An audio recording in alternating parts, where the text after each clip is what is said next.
This is Optimal Health Daily, episode 906, Lessons Learned Through My Fitness Journey by Kathleen Trotter with oldpodcast.com. And I'm Dr. Neil, your host and narrator. Happy Monday. Welcome to the first full week of the new year. Thank you for being here and welcome back to another week of Optimal Health Daily. This is where I read to you from some of the best health and fitness blogs on the web, kind of like an ongoing audiobook. Now today I'm narrating a guest post on our site, oldpodcast.com. It comes from Kathleen Trotter, a fitness expert, media personality, personal trainer, writer, and author of a couple of books. First, Finding Your Fit, a compassionate trainer's guide to making fitness a lifelong habit, and Your Fittest Future Self, making choices today for a happier, healthier, fitter future you. Kathleen has been a personal trainer and fitness expert for almost 20 years, so I'm excited to share her post with you. And I'm sure you're excited to hear it, so let's get right to it as we optimize your life. Lessons Learned Through My Fitness Journey by Kathleen Trotter with oldpodcast.com. Because I'm a personal trainer, and the current version of me loves to run and lift weights, people assume it must mean that I have always been into health and fitness and grew up playing sports and was born motivated. False. Nothing could be further from the truth. I was a chubby and awkward adolescent. I was taller and larger than everyone, including all the boys. I hated my body and had microscopic levels of self-esteem. I would do anything to get out of gym class. I often cried or faked being sick in an attempt to get to go home. I snuck food. I used to tell my mom I wanted to walk home from school to get fresh air when, really, I just wanted to stop and buy fries at the chip wagon. Not my proudest moments. The turning point. My life began to change when my mom bought me a YMCA membership. The experience was really the nascence of the cornerstone of my fitness philosophy, which is frame daily motion as a non-negotiable. How you are active is up to you. Match your health plan to your personality and life realities. I hated being active with my peers, but the demographic at the Y was mostly people under 5 and over 40, so I felt comfortable enough to at least go and walk on the treadmill. Walking snowballed into weights and running, which snowballed into exercise classes, which snowballed into teaching fitness classes, running marathons, and a desire to make health and wellness a life passion and career. The lesson being, don't wait for the perfect day to become active or the perfect diet to start eating vegetables. Just start. Little wins spiral into bigger wins. The only moment you have control over is now. So get up and go for a walk or drink some water. Just do something. Sure, I have phases where I pay less attention to my diet, but I have never reverted back to the girl who would lie to the clerk at Subway about buying a foot-long sub to share with a friend, when really she had every intention of consuming the entire thing. I try not to feel guilt when I don't make the best choice or let one chocolate snowball into 10 chocolates. I have one treat, not 10. When I do end up having 10 of something, it does happen, I work to understand why. Then I set up systems to save myself from my future lesser self so I don't make the same mistake next time.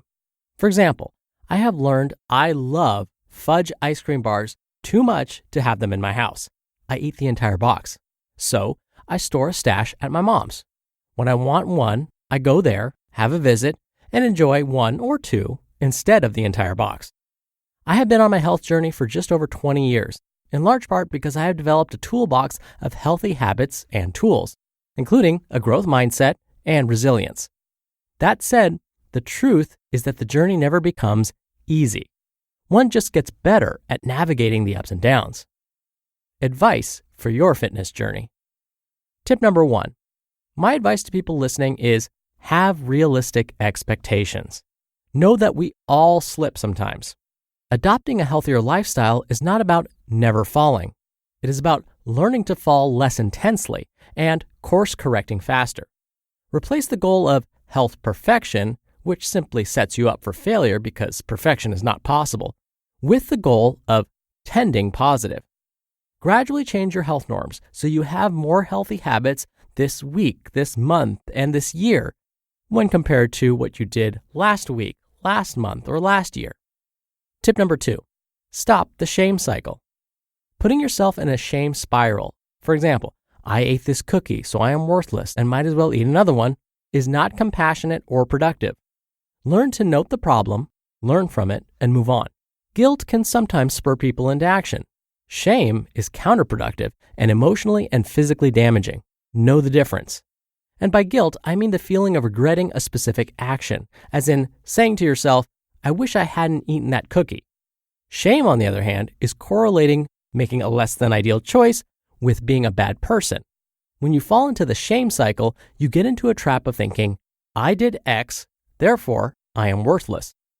Feelings of worthlessness do not breed self-efficacy, positive feelings, or productive action. Tip number 3, have a growth mindset. What does a growth mindset really mean? Think about it this way: the ability to non-judgmentally learn from every experience. Instead of berating yourself over a regrettable choice, note what you learned from the experience. Did you overeat at a party because you felt out of place, or because you stood next to the food table, or because you were too tired? Then learn from these experiences. Get back on your health horse as a more informed writer.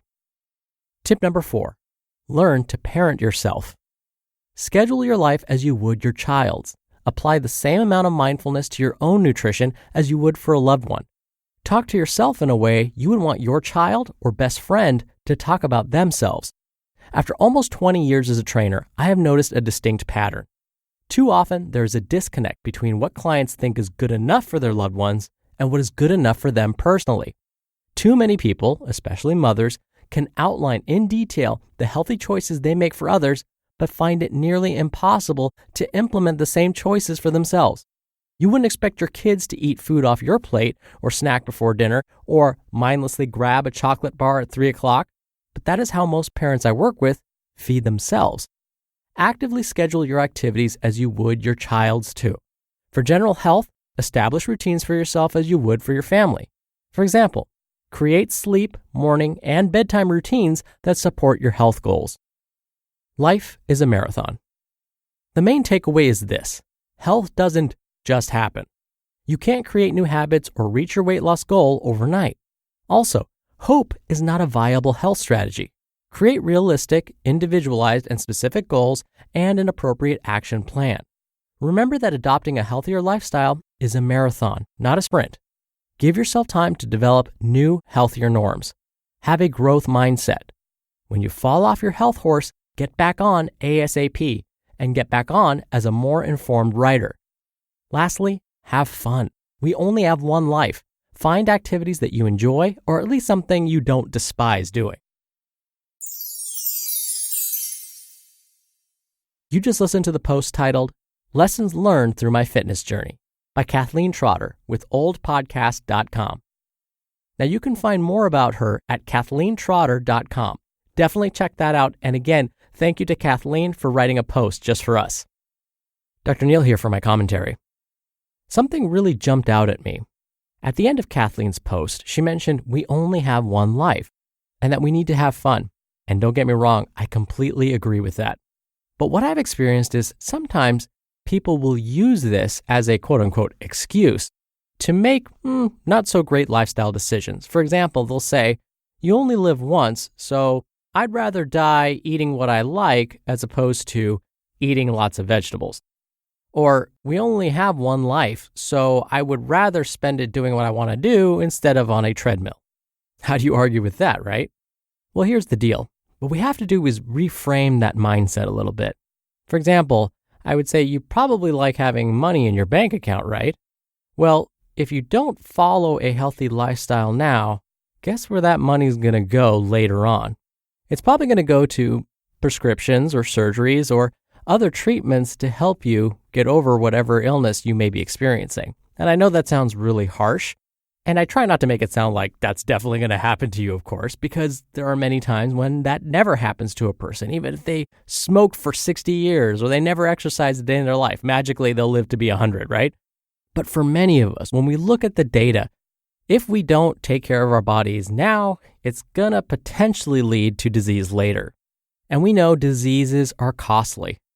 And if we really break it down and think about how much time you're really going to spend taking care of yourself, it's actually not that much. Let's say you work out an hour a day. That's 1 hour out of the 23 other hours that you have. Well, I know you're probably going to argue, well, it takes time to get to the gym. I got to shower, change, all of that stuff, drive back to work, back home. So let's say the entire thing takes 2.5 hours.